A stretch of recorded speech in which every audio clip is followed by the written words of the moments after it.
And Harry Kane says that former England internationals, who are now pundits, should remember what it's like to wear the shirt before they criticise Gareth Southgate's side. Here is Kane speaking in yesterday's press conference.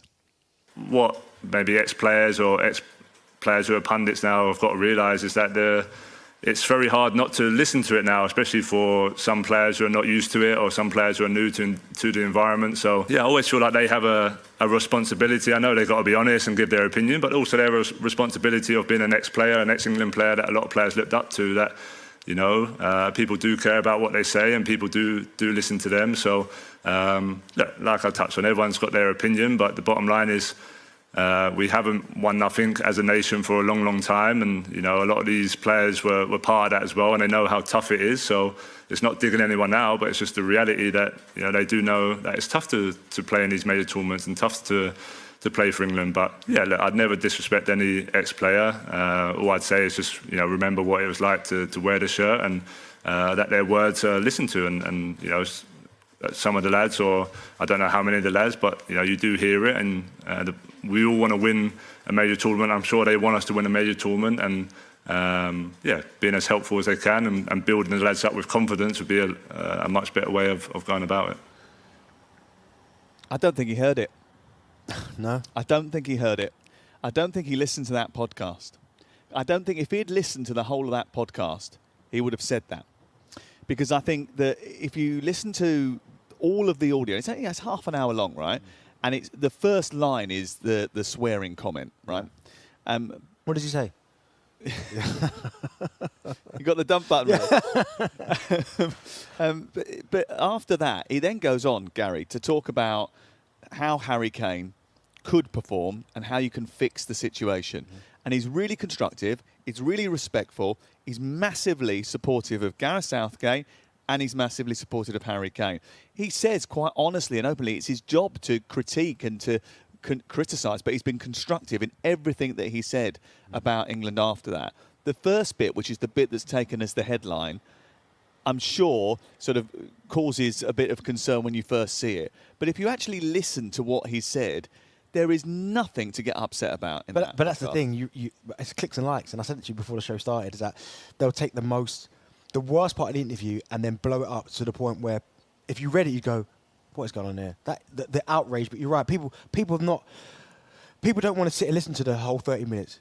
But if you're Harry Kane, changes their narrative, do you know what I mean? But Darren, if you're Harry Kane and you're going to be asked about it, or should you not have just sort of listened to it first of all to work out what it is that you're actually responding to, rather than just responding to one word?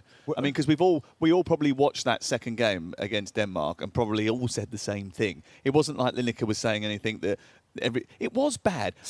Would Harry Kane not have been better to come out and turn around and go, yeah, it was, but it'll be better on Tuesday night?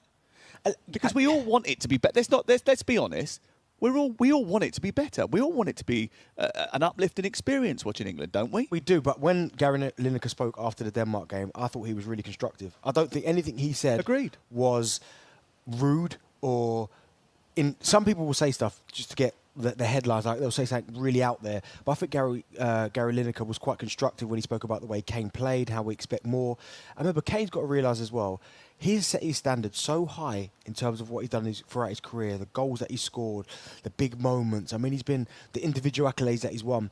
He just hasn't, for whatever reason, in this tournament looked like Kane. He's looked a bit sluggish. I think he's still carrying the back injury. He just doesn't look fit at the minute, and he'll understand that. And probably that's part of his frustration, that he knows he's not playing well, but he can't fix it at the minute.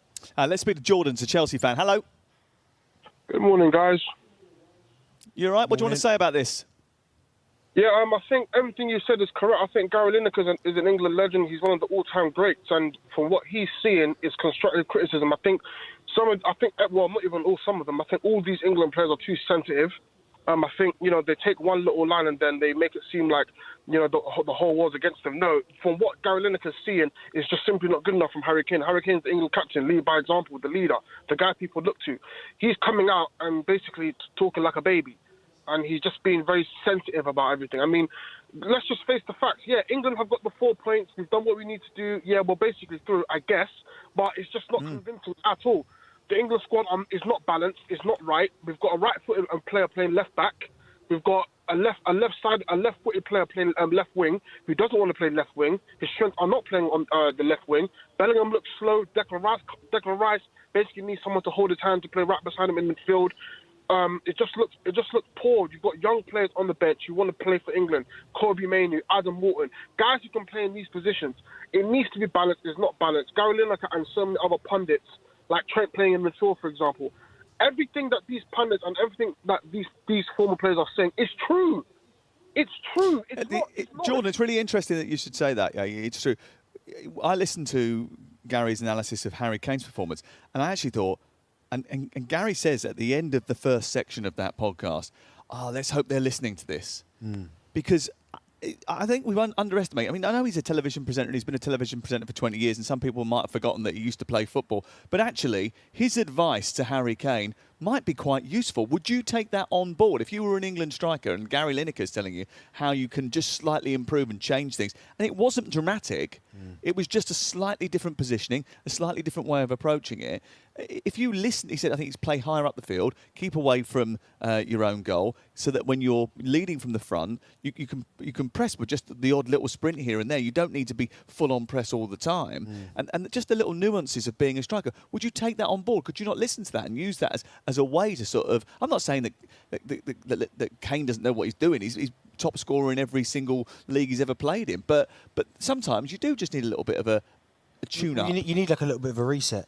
I mean, tactically, it depends what Southgate wants, because that's the most important thing. Because Southgate might be saying to him, don't press from a certain area, but then came up, go, well, if I go a little bit higher up, then yeah, I'll be able to get to that centre half, and I'm almost a trigger for the rest of the team. Yeah. But sometimes it just doesn't work like that. But listen, Kane will know and understand why he's not playing to the best of his abilities. He'll know that because he's been a top player for so long. He'll know why his touch isn't there. He'll know why the energy's not quite there. He'll know if he's feeling something. So it is a small tweak, but Kane will know this. Yeah.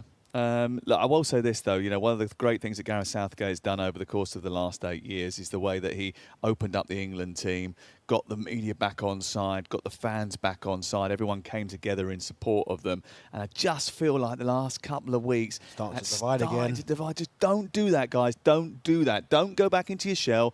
Don't just retreat. Just remember, everybody does want them to do very, very well. There is no doubt about that. Coming up, we'll turn our attention back to Scotland and focus on the future of Steve Clarke. That's next. talkSPORT Breakfast, waking you up Monday to Friday morning from 6 a.m. on AM, on DAB, via the talkSPORT app and on your smart speaker. talkSPORT.